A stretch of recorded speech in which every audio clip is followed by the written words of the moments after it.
छात्रों, हमारा देश एक ऐसा देश है जहाँ शहरी और ग्रामीण संस्कृति का सुंदर समन्वय देखने को मिलता है।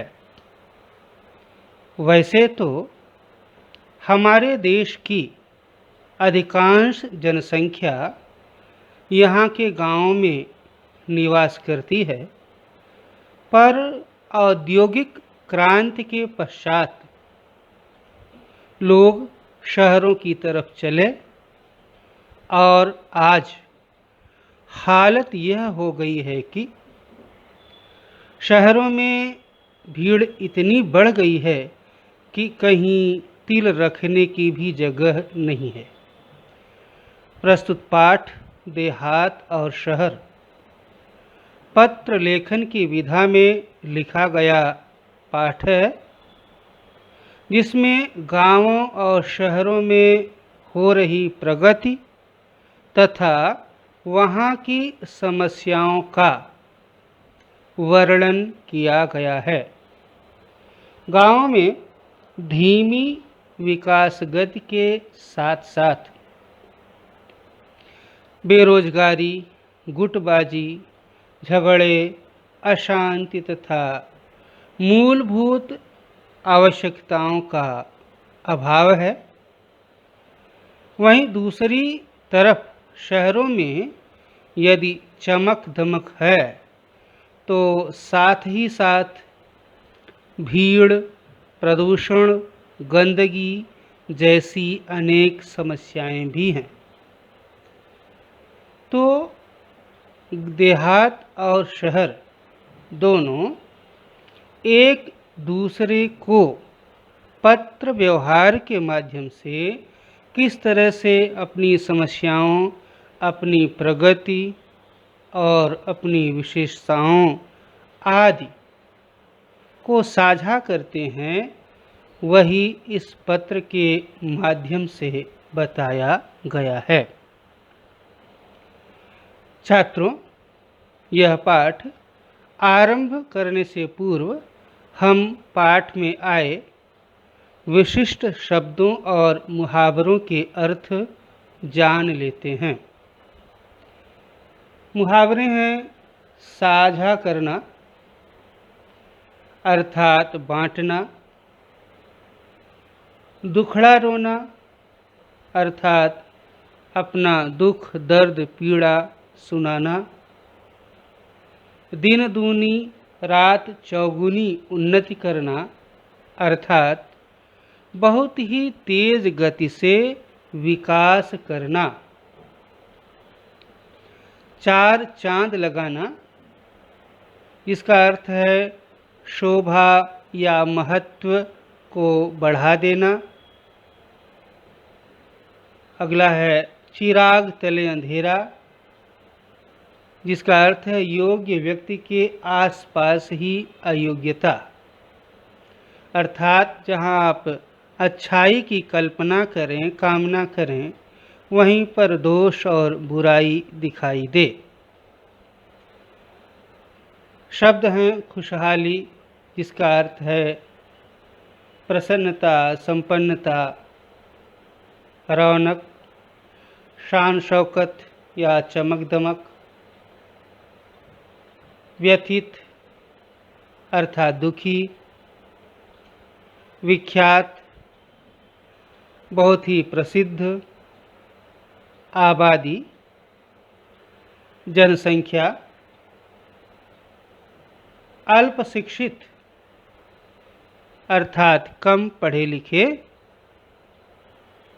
परिसर आसपास का क्षेत्र, भूमि, सराउंडिंग। चिल्लपों शोर शराबा। सहजता सादगी। दुर्लभ जो कठिनाई से प्राप्त हो। मार्गदर्शन अर्थात रास्ता दिखाना या उचित सलाह देना।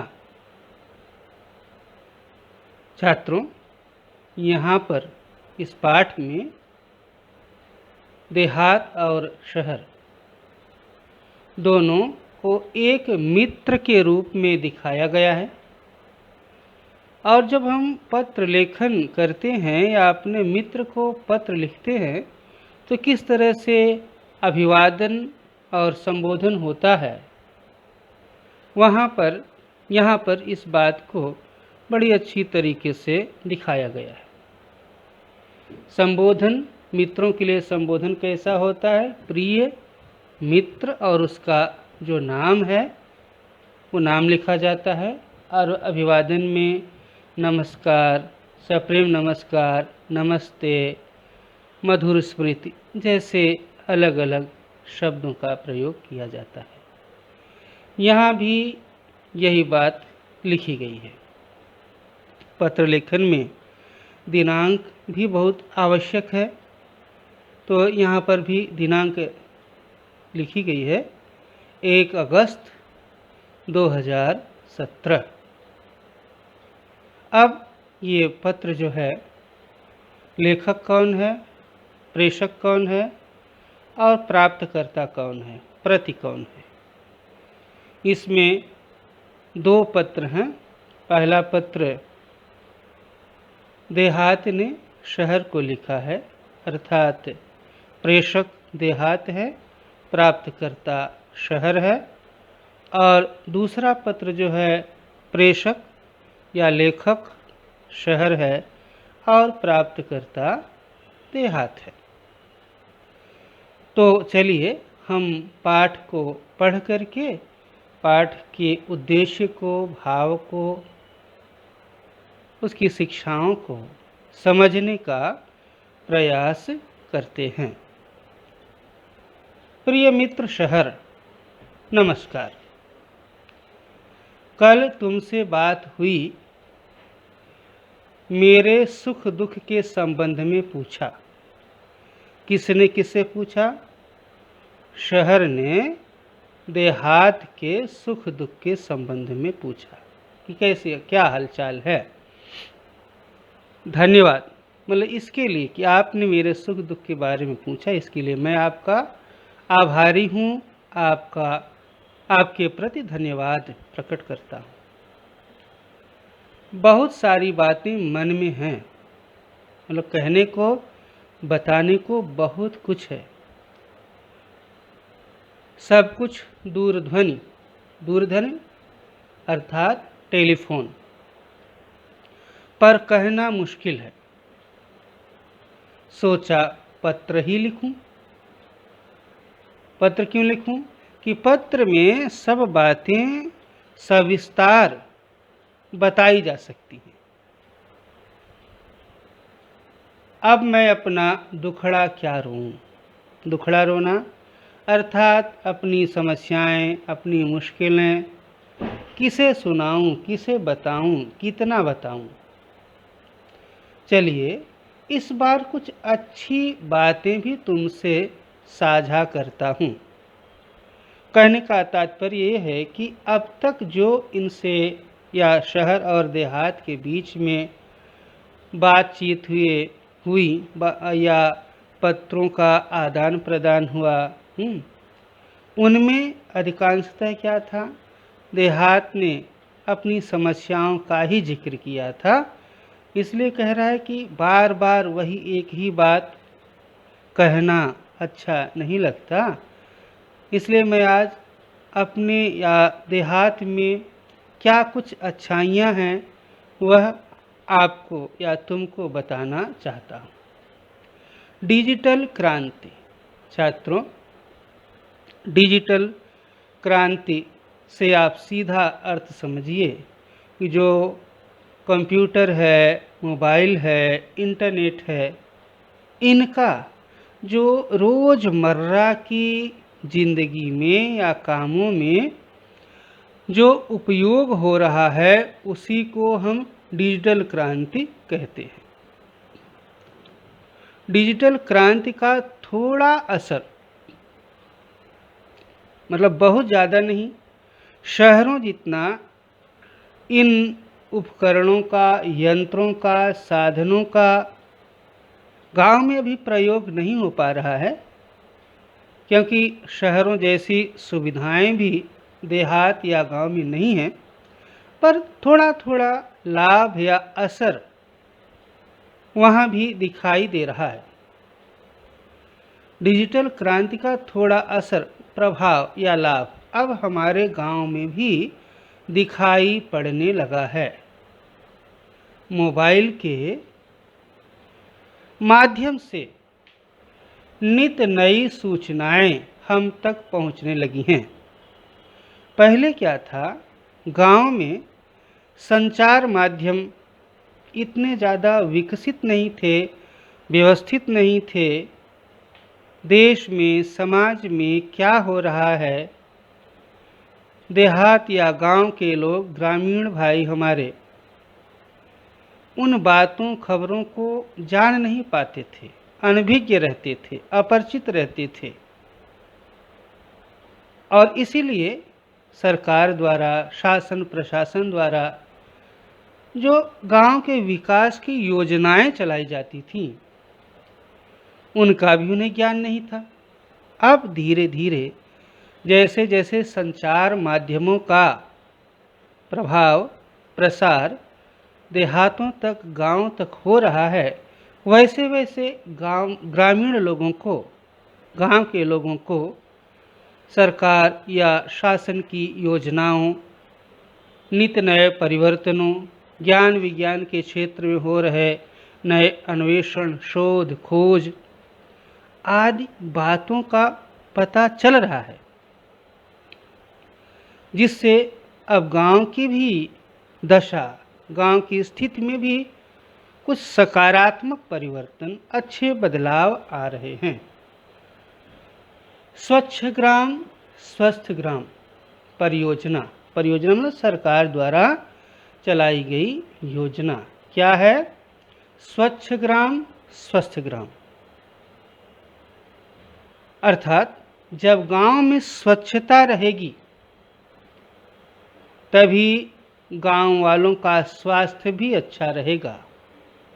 यदि अस्वच्छता रहेगी, गंदगी रहेगी, तो उसका प्रभाव गांव वालों के स्वास्थ्य पर भी पड़ेगा। क्योंकि हम सब जानते हैं कि गंदगी जो है वह तमाम बीमारियों की जड़ है, कारण है। तो सरकार ने गांव वालों के स्वास्थ्य को ध्यान में रखकर क्या योजना चलाई है? स्वच्छ ग्राम स्वस्थ ग्राम। छात्रों, इसी क्रम में हमारे माननीय प्रधानमंत्री श्री नरेंद्र मोदी जी द्वारा पूरे देश में, देश के ग्रामीण क्षेत्रों में, गांव में शौचालय बनवाने की योजना भी चलाई गई। उनका प्रयास है कि गांव में प्रत्येक घर या प्रत्येक ग्रामवासी के पास शौचालय हो। घर घर तक पहुंच गई है। ग्रामजन अर्थात गांव के लोग भी शिक्षा, स्वास्थ्य, रोजगार, खेती के नवीन औजारों अर्थात नए नए यंत्रों, मशीनों और आधुनिक खेती की पद्धतियों कि खेती के क्षेत्र में नए नए क्या अनुसंधान हुए हैं, क्या खोजें हुई हैं, किस तरह से हम अधिक से अधिक पैदावार प्राप्त कर सकते हैं, अपनी फसलों को बीमारियों से बचा सकते हैं, को थोड़ा थोड़ा जानने लगे हैं। घर घर में शौचालय जैसी सुविधा के प्रति लोग जागरूक हो रहे हैं। अब उन्हें, लोगों को खुद महसूस हो रहा है कि शौचालय कितना ज़रूरी है, और जब उन्हें इसका महत्व, इसकी उपयोगिता मालूम पड़ जाएगी तो स्वतः वे इसके लिए प्रयास करेंगे। हालांकि कुछ परेशानियां अब भी वहीं की वहीं हैं। देहात बता रहा है कि डिजिटल क्रांति के बाद गांव की दशा में, अवस्था में, स्थिति में थोड़ा परिवर्तन हुआ, सकारात्मक बदलाव हुए, लेकिन अपेक्षित जितना होना चाहिए उतना नहीं हो पा रहा है। क्यों?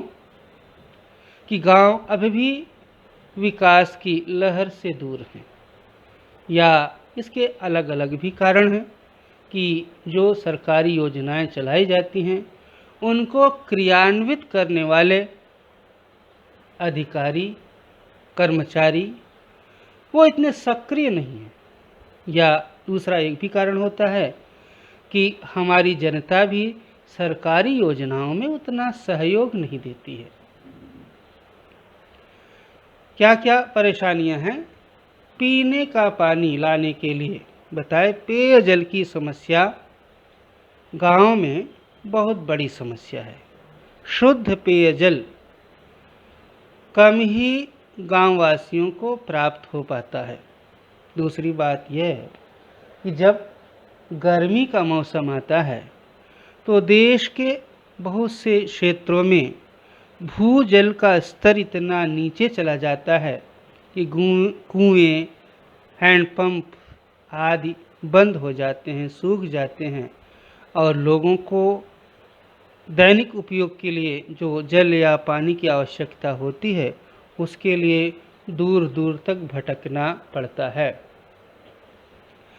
मेरे यहाँ विद्यालय तो हैं, अच्छा विद्यालय गांव में हैं, पर विद्यालयों का सही उपयोग नहीं हो पा रहा है। क्यों नहीं हो पा रहा है? कि विद्यालयों में जो आवश्यक सुविधाएं चाहिए वे सुविधाएं नहीं हैं। महाविद्यालय तो हमारे गांव से बहुत दूर हैं, महाविद्यालय अर्थात डिग्री कॉलेज। अब इससे क्या नुकसान होता है गांव को कि जो छात्र छात्राएं 10वीं 12वीं की परीक्षा उत्तीर्ण कर लेते हैं और आगे उच्च शिक्षा प्राप्त करने की इच्छा रखते हैं, उन्हें भी जब महाविद्यालय आसपास नहीं होते तो परेशानी होती है, और बहुत सारे छात्र छात्राएं इसी कारण अपनी पढ़ाई बीच में ही स्थगित कर देते हैं, छोड़ देते हैं, रोक देते हैं। तुम्हारे बारे में सोचता हूँ, शहर के बारे में, तो लगता है कि तुम्हारे पास अत्याधुनिक लेटेस्ट, बिल्कुल नए नए नवीन और अच्छी सुविधाएं, विकसित तकनीक अर्थात टेक्नोलॉजी, तंत्र ज्ञान, एडवांस टेक्नोलॉजी है। तुम्हारी दिन दूनी रात चौगुनी उन्नति हो रही है। यहाँ पर मुहावरा आया अगला, दिन दूनी रात चौगुनी, अर्थात शहरों का विकास बहुत ही तीव्र गति से, तेजी से हो रहा है। शहरों की शान शौकत निराली है। जो ठाट बाट, चमक दमक शहरों में है, गांव में कहीं नहीं दिखाई देती। तुम कितने सुखी हो? यातायात अर्थात ट्रांसपोर्ट। शहरों में चौड़ी, समतल, सपाट सड़कें हैं। आधुनिक से आधुनिक मोटर गाड़ियां हैं। पक्की सड़कें, बड़े बड़े शॉपिंग मॉल और 24 घंटे बिजली। अच्छा, एक बात ये भी है कि किसी भी देश या समाज के लिए ऊर्जा की उपलब्धि अति आवश्यक है। ऊर्जा की उपलब्धि जितनी अच्छी रहेगी, उस देश या समाज का विकास उतना ही अच्छा, उतनी ही जल्दी होता है। और ऊर्जा का सबसे बड़ा स्रोत क्या है? बिजली। शहरों में 24 घंटे बिजली है, इसलिए जो काम जब आप चाहें तब कर सकते हैं। गांव में बिजली की आपूर्ति बहुत कम होती है। इसलिए तमाम काम जो बिजली के द्वारा ही संभव होते हैं वे रुके रहते हैं या रुक जाते हैं, समय पर पूरे नहीं हो पाते हैं। और हम सब जानते हैं कि जो काम समय पर नहीं हो पाता है उसका परिणाम भी अपेक्षित रूप से हमें प्राप्त नहीं हो पाता। तुम्हारी शान में 4 चांद लगा देती। शान अर्थात इज्जत मान प्रतिष्ठा को 4 चांद लगाना मतलब और भी बढ़ा देती है। कभी कभी मन बहुत उदास हो जाता है। उदास अर्थात दुखी। क्यों? क्या सोचकर कि एक ज़माना था जब मेरे यहाँ बहुत खुशहाली थी, अर्थात देश की अधिकांश जनसंख्या गांव में रहती थी। अपना पैतृक व्यवसाय, पारंपरिक व्यवसाय, खेती बाड़ी मन लगाकर करती थी और लोग आधुनिकता, कृत्रिमता और प्रदर्शन से दूर थे। जीवन में सादगी थी, इसलिए खुशहाली थी। चारों तरफ हरियाली थी। अब पहले जैसी रौनक अर्थात शान शौकत, ठाट बाट नहीं रह गई है। मैं असुविधा, यहाँ गांव में कई तमाम तरह की असुविधाएं हैं, समस्याएं हैं, परेशानियां हैं। बेरोजगारी, अनएम्प्लॉयमेंट, लोगों को काम धंधा नहीं है। पढ़ लिख कर भी क्या है, लोग बेकार बैठे हैं। अच्छा, इस बेरोजगारी का एक जो प्रमुख कारण यह भी है कि तमाम लोग जो हैं वो अपना पैतृक व्यवसाय, पारंपरिक व्यवसाय नहीं करना चाहते। आपसी झगड़े, अच्छा काम धाम नहीं है, खाली बैठे हैं। तो एक कहावत है कि खाली दिमाग शैतान का घर होता है, एम्प्टी माइंड डेविल्स वर्कशॉप। तो खाली बैठे बैठे मन में, दिमाग में खुरापात सूझती है, इसलिए झगड़े झंझट होते हैं। और झगड़े से सच पूछिए तो सबसे स्पष्ट बात यही है कि झगड़े झंझट से किसी भी घर, परिवार, देश, समाज का कभी विकास नहीं हो पाता है और झगड़ों का कोई अंत भी नहीं होता है, इसका कोई लाभ भी नहीं है। हर झगड़े का नतीजा बुरा होता है। गुटबाजी अर्थात गांव के लोग छोटे छोटे दलों में बंटे रहते हैं और आपस में एक दूसरे के प्रति नफरत, ईर्ष्या, वैमनस्यता की भावना रखते हैं, जबकि गांव में सहयोग की भावना होनी चाहिए। क्यों? गांव के लोग आर्थिक रूप से कमज़ोर हैं और जहां कमजोरी है, कमजोरी को मिटाने का एकमात्र साधन, एकमात्र उपाय क्या है? आपसी सहयोग। बिना सहयोग के हम अपनी अक्षमताओं को, कमजोरियों को कभी खत्म नहीं कर सकते हैं। गांव में इस बात की नितांत आवश्यकता है। अशांति जैसी समस्याओं से घिरता जा रहा हूं, अर्थात ये समस्याएं दिनों दिन बढ़ती जा रही, इन पर किसी भी प्रकार का अंकुश नहीं है, नियंत्रण नहीं है। गांव के लोगों में समझ नहीं है कि हम ये जो कर रहे हैं इससे हमारी ही हानि है, अपनी ही हानि है, अपना ही नुकसान है। यहाँ के कुछ अशिक्षित जिन्होंने शिक्षा नहीं पाई है, जो शिक्षा से वंचित रह गए हैं, अर्थात जो पढ़े लिखे नहीं हैं, और अल्पशिक्षित अर्थात जो बहुत कम पढ़े तो हैं लेकिन बहुत कम शिक्षा प्राप्त की है। लोग परिवार कल्याण के प्रति आज भी उदासीन हैं। परिवार कल्याण अर्थात अपने परिवार को सीमित रखने की भावना उसमें नहीं है, उनमें नहीं है। ऐसे परिवारों के लिए, ऐसे लोगों के लिए अपने बाल बच्चों का पालन पोषण करना बहुत ही कठिन हो जाता है। साधन कम होते हैं, परिवार बड़ा होता है और फिर उसमें न तो परिवार का ठीक तरह से भरण पोषण हो पाता है, न शिक्षा दीक्षा हो पाती है और फिर तमाम समस्याओं का उन्हें सामना करना पड़ता है। इसीलिए गांव की जनसंख्या बड़ी ही तीव्र गति से, दर से बढ़ रही है। उनके लिए यहाँ काम धंधा नहीं है। गांव में बताया कि जितने काम के अवसर हैं, लोग उससे ज़्यादा हैं। उससे ज़्यादा होने का एक ही कारण है कि गांव के लोग परिवार कल्याण के प्रति उदासीन हैं, जागरूक नहीं है। इसलिए गांव में जनसंख्या वृद्धि दर बहुत ही तेज है और लोग बेरोजगार होकर के घूम रहे हैं। रोजगार की तलाश में लोग शहर जा रहे हैं। यहाँ काम के लिए मजदूर नहीं मिल रहे हैं।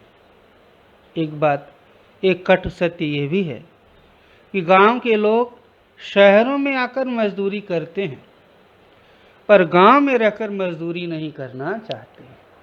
जिसके कारण क्या हो रहा है, गांव का जो काम है, खेती बाड़ी आदि का जो पारंपरिक व्यवसाय है, उसके लिए मजदूर नहीं मिलते, काम ठीक तरह से हो नहीं पाता है और जब काम नहीं होगा तो खेती बाड़ी में पैदावार नहीं हो पाती है, जिससे गांव में समस्याएं और बढ़ रही हैं।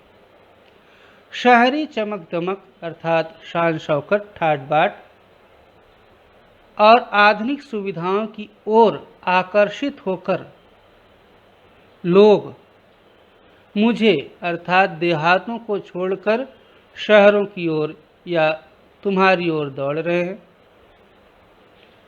यहाँ स्वास्थ्य सुविधाएं भी नहीं हैं। गांव की एक समस्या ये भी, जो गांव में जो मुख्य रूप से समस्याएं हैं, एक तो न तो वहाँ स्वास्थ्य सुविधाएं हैं, अच्छे अस्पताल, अच्छे डॉक्टरों का वहाँ घोर अभाव रहता है। शिक्षा की व्यवस्था भी अच्छी तरह से नहीं हो पाती है। यातायात आदि की भी समस्या वहाँ पर बनी रहती है और ऊर्जा अर्थात बिजली की आपूर्ति भी ठीक तरह से नहीं हो पाती है। ये ऐसी मूलभूत या मौलिक समस्याएं हैं जिनके कारण गांव का विकास अपेक्षित दर से नहीं हो पा रहा है। जितना होना चाहिए उतना नहीं हो पा रहा है।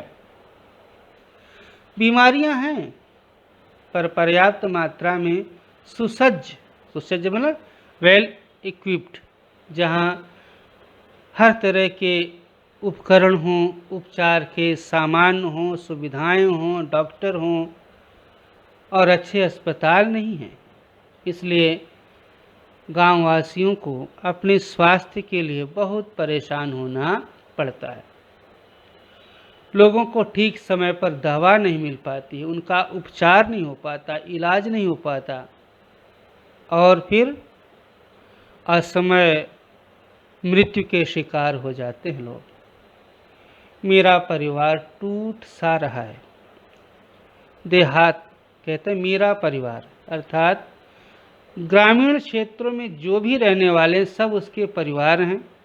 और परिवार टूट क्यों रहा है कि लोग गांव छोड़ कर के शहरों की तरफ पलायन कर रहे हैं, भाग रहे हैं। बताइए मैं क्या करूं? तुम्हारा मित्र देहात। तो छात्रों, पाठ का एक भाग यहाँ समाप्त होता है। दूसरा भाग हम दूसरे वीडियो में करेंगे। धन्यवाद।